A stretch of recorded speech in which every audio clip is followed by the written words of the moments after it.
on est un restaurant caribéen et pas thaï.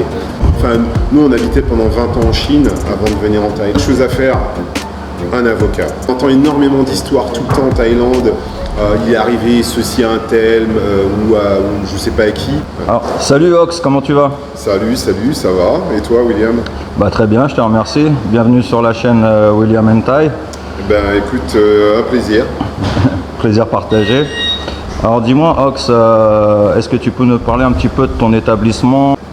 Alors on a un restaurant slash lieu culturel, on va dire, parce qu'en fait ce qu'on fait c'est de la nourriture, de la cuisine caribéenne, et on essaie aussi d'organiser des événements culturels. Donc en fait ce qu'on veut faire c'est faire connaître la Caraïbe aux gens en Thaïlande, mais on essaie aussi de participer à la vie de la communauté, pas seulement de la communauté francophone, mais des communautés qui sont ici et surtout des gens qui vivent à Hua Hin. Ok. Oui, parce que tout ce qui est un petit peu caribéen en Thaïlande, c'est un petit peu méconnu. Oui, tout à fait. C'est-à-dire que en fait, la Caraïbe est vraiment petite sur la carte, donc les gens ne connaissent pas vraiment. Et du coup, ce qu'on fait, c'est qu'on essaye d'être un peu un pont entre la Caraïbe et la Thaïlande. Et comme en Thaïlande, il y a beaucoup de gens qui viennent d'un peu partout, ça nous permet d'avoir en fait une sorte de cercle beaucoup plus élargi du fait d'être dans un lieu multiculturel. Ok. Et est-ce que tu as des spécialités particulières que tu fais dans ton restaurant? Alors, genre un best-seller, Oui, alors on a le jerk chicken qui est quelque chose qui... Enfin, c'est un plat jamaïcain mais qui est connu un peu partout dans le monde. Et donc du coup, c'est... C'est à base de poulet? Voilà, c'est un poulet c'est un poulet au barbecue qui est fumé pendant 3-4 heures. Donc en fait, il y a ce goût de fumée qui est très présent et qui est fait avec, normalement, si on est en Jamaïque, le fumet est en fait constitué avec un arbre qui s'appelle le allspice. Donc en fait, on utilise le tronc ou les branches du allspice pour permettre en fait d'avoir un goût assez spécifique.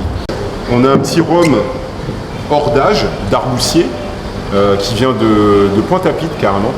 Et donc c'est 3 rhums différents qui sont 3, 5 et 10 qui sont mis en fût pendant 5 ans. Du coup, on dit hors d'âge parce que ce n'est pas juste un rhum qui vieillit pendant 10 ans. C'est un mélange de rhum vieux. Donc c'est assez intéressant. C'est un petit peu caramélisé à l'odeur, très fort en vanille. Vraiment sympathique comme rhum. Déjà pour des gens qui connaissent un peu plus le rhum, c'est pas un rhum, on va dire, direct pour des gens qui n'en boivent pas.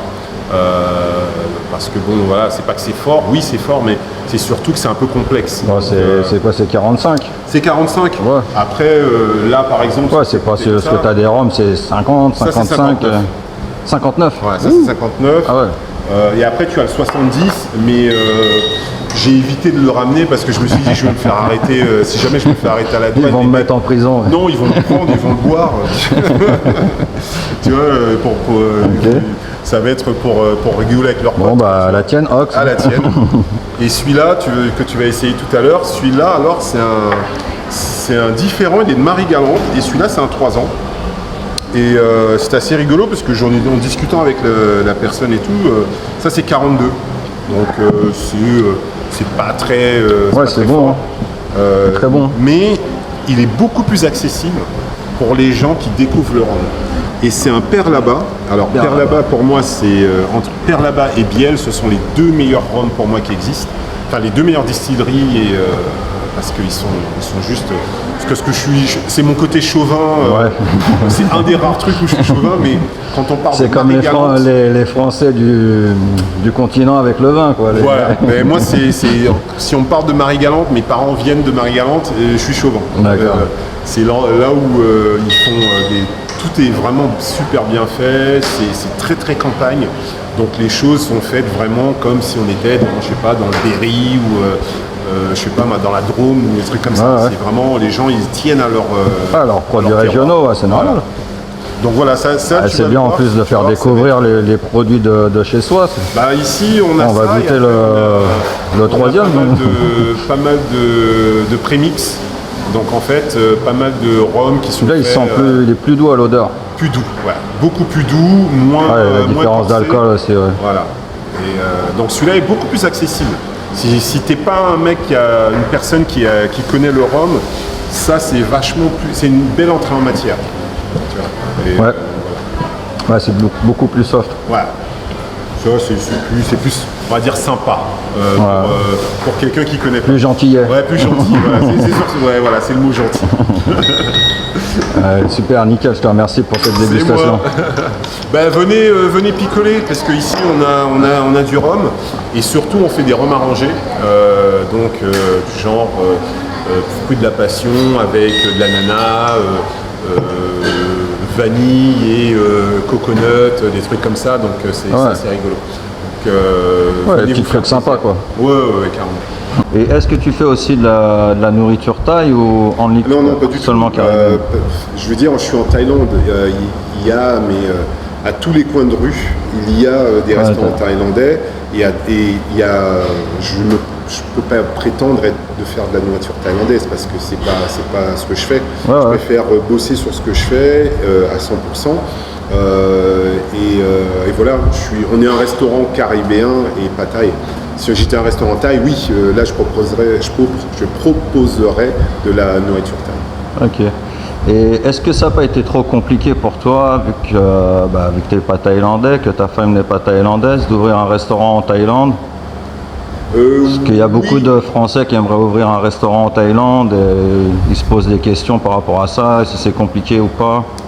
Alors, je vais dire que oui, c'est pas facile, mais je pense que c'est partout pareil. Nous, on habitait pendant 20 ans en Chine avant de venir en Thaïlande. D'accord. Et même en Chine, j'avais des compagnies, c'était pas le plus simple. Mais je dirais qu'il y a certaines choses, et c'est un peu comme partout, apprendre la langue, c'est important. Tu parles thaïlandais? Un peu, oui. Alors, c'est une quête de tous les jours, hein, c'est-à-dire que... Tu as été à l'école ou Alors, j'ai été à l'école pendant 3 mois, et je pense que, voilà, il faut un peu apprendre la langue, il faut apprendre la culture, parce que ça, c'est hyper important, et s'entourer des bonnes personnes pour pouvoir éviter le pire et surtout savoir ce qu'il faut faire, quoi. Ouais.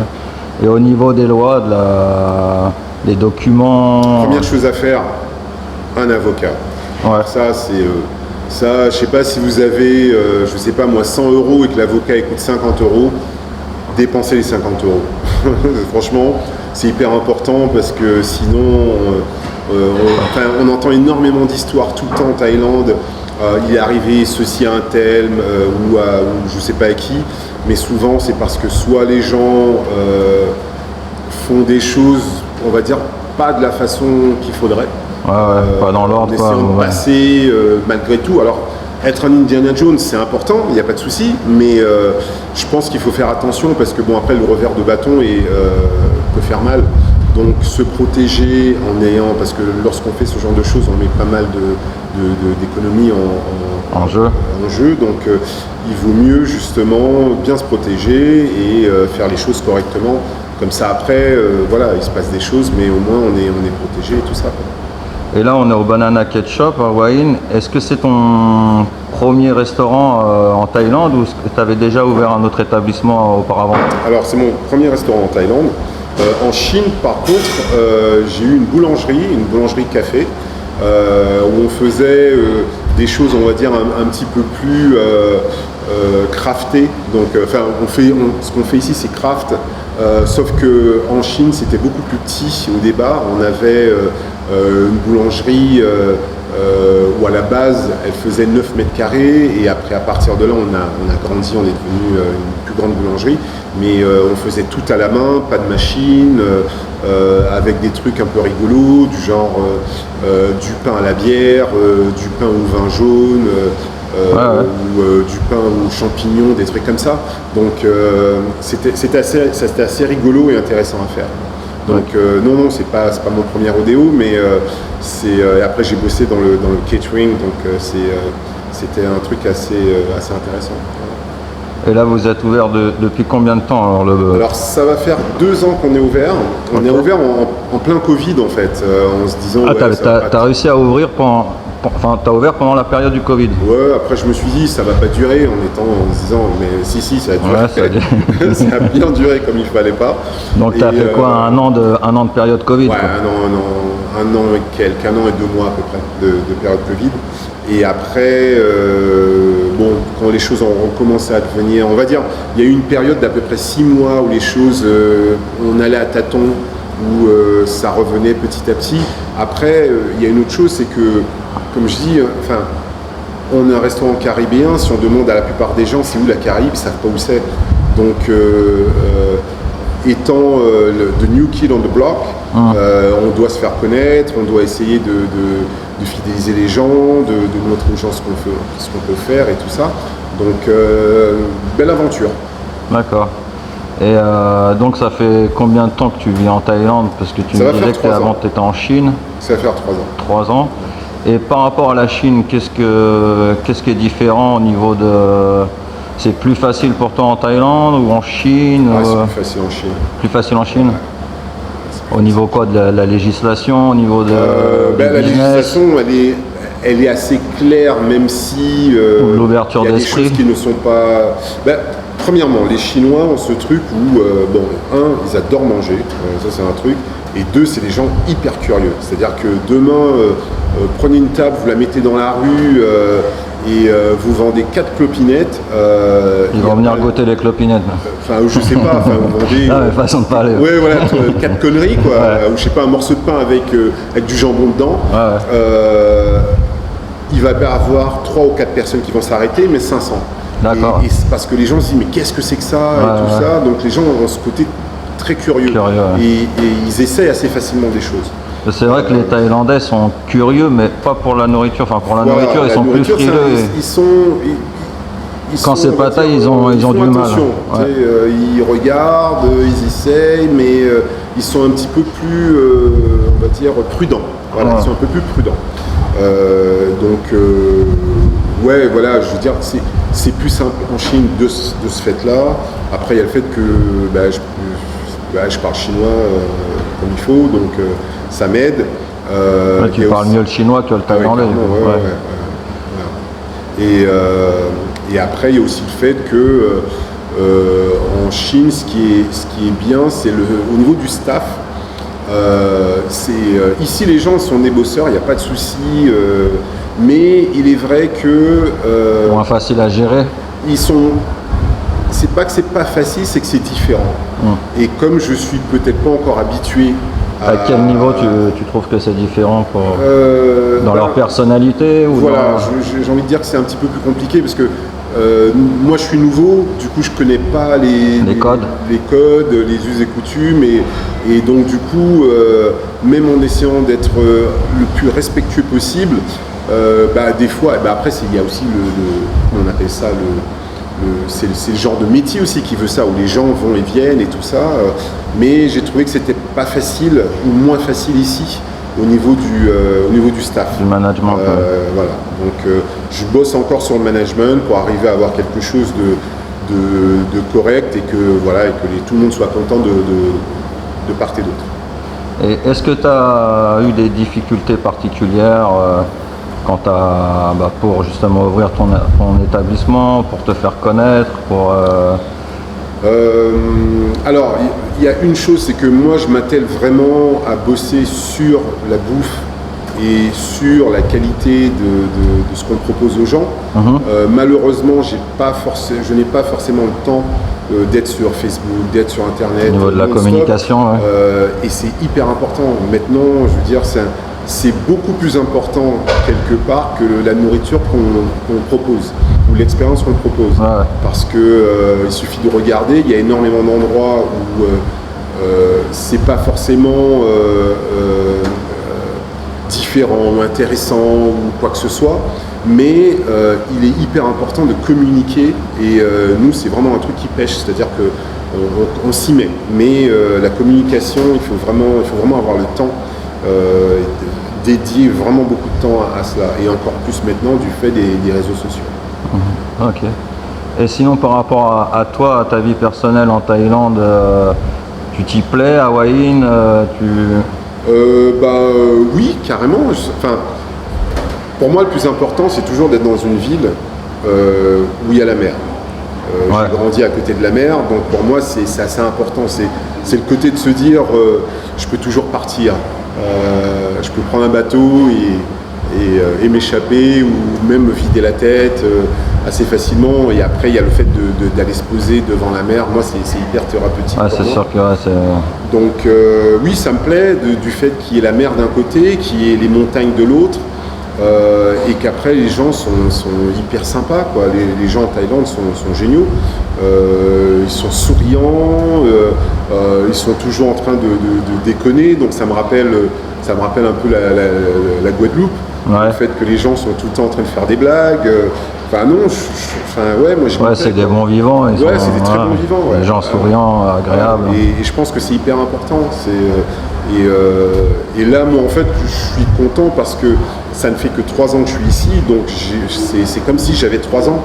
Donc je découvre des choses tous les jours. Quand tu es arrivé en Thaïlande, tu es venu directement, tu t'es installé à Hua Hin ou tu étais ailleurs avant? Non, en fait, alors ça fait des années qu'on vient assez souvent parce que habitant en Chine, c'était pas très loin. Donc, je sais plus, je suis venu une dizaine de fois en Thaïlande en général.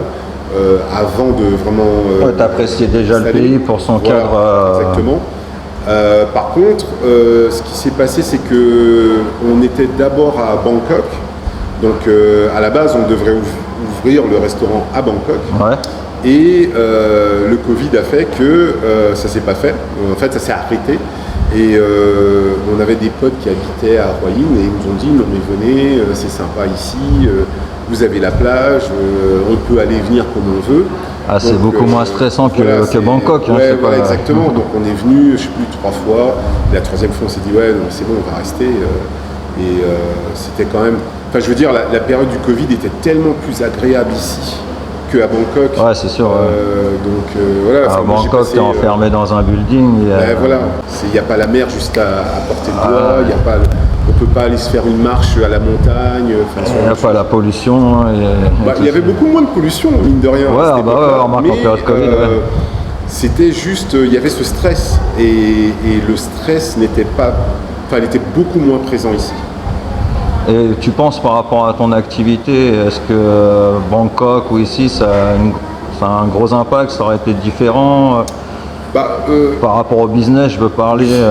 Parce que Bangkok, je regarde par exemple les clients qu'on a ici, on a à peu près, on va dire qu'on est à peu près à 60% de gens de Bangkok en tant que clients. Qui viennent en week-end qui viennent en week-end ou bouche à oreille et quand les gens passent et tout ça. Donc si on était à Bangkok, je pense qu'on a vu que c'est la capitale, il y a beaucoup de monde, il y a beaucoup de gens de toutes sortes d'âges, toutes sortes de milieux professionnels qui viennent de partout. Donc beaucoup plus de chances d'avoir plus de clients. Ok, écoute Ox, je te remercie beaucoup pour ton partage d'expérience et toutes les infos que tu nous as données. Et n'hésitez pas à venir faire un coucou à Ox, il sera ravi de vous accueillir et de vous faire découvrir tout son univers sur la Caraïbe. Et puis voilà quoi. Oui, n'hésitez pas, nous sommes ouverts du mercredi au dimanche de 11h30 à 21h. Et on va vous faire découvrir la Caraïbe.